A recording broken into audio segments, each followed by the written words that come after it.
Former Cuban leader Raúl Castro and 5 others were indicted by a U.S. grand jury in Florida on murder and conspiracy charges. That's over Cuba's shooting down of planes operated by a humanitarian group way back in 1996. 3 Americans and a U.S. resident were killed in that action. Here was an acting Attorney General Todd Blanche earlier today. Nations and their leaders cannot be permitted to target Americans, kill them, and not face accountability. President Trump is committed to restoring a very simple but important principle.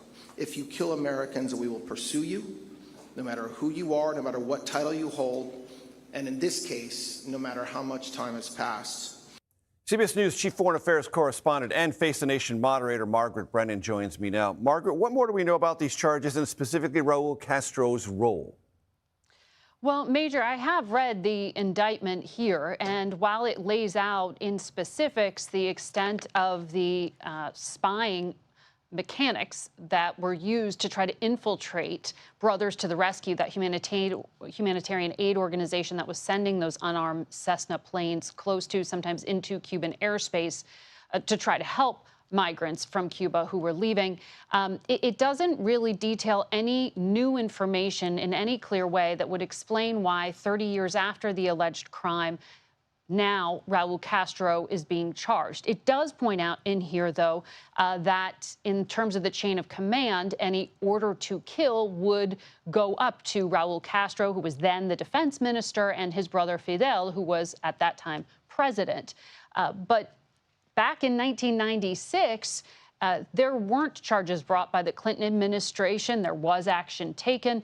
But there is in here also some reference to the fact that this was an ongoing operation by this humanitarian aid group. And frankly, it has been documented that they were warned of the potential risk of going this close to and sometimes into Cuban airspace. So it may be something that comes up in the prosecution. Cuban officials are pointing to FAA records talking about, the then Clinton White House warning the FAA not to sometimes let some of these planes take off.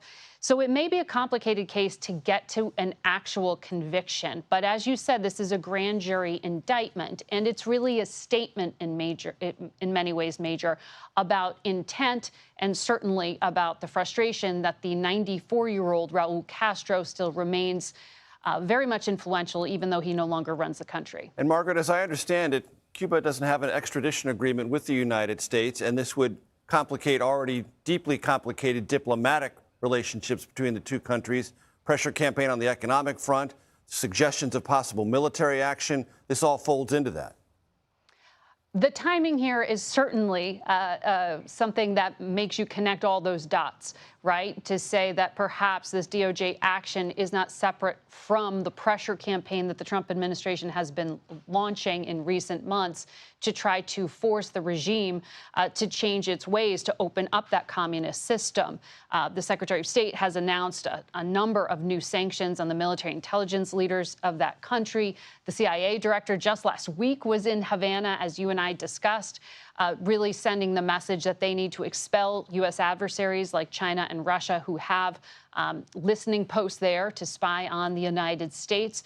So all these things seem to be coming together at the same time. I should point out, it's not that this alleged crime went unanswered. Back in 2003, some of those who were actually involved in the operation itself in terms of the pilots were charged in the United States. But no U.S. president went to the Castro's doorstep, as this president has chosen to do in this moment. And it was very interesting, Major, in listening to that press conference to hear the Republican Senator Moody from Florida and Todd Blanche and others take the podium and refer back to Obama administration policies, drawing a contrast between President Obama attending a baseball game with Raúl Castro as he tried to persuade him to open up the country versus Trump, who is sanctioning and indicting him to try to get to the same outcome. Compare and contrast. Margaret Brennan, thank you very much. I appreciate it.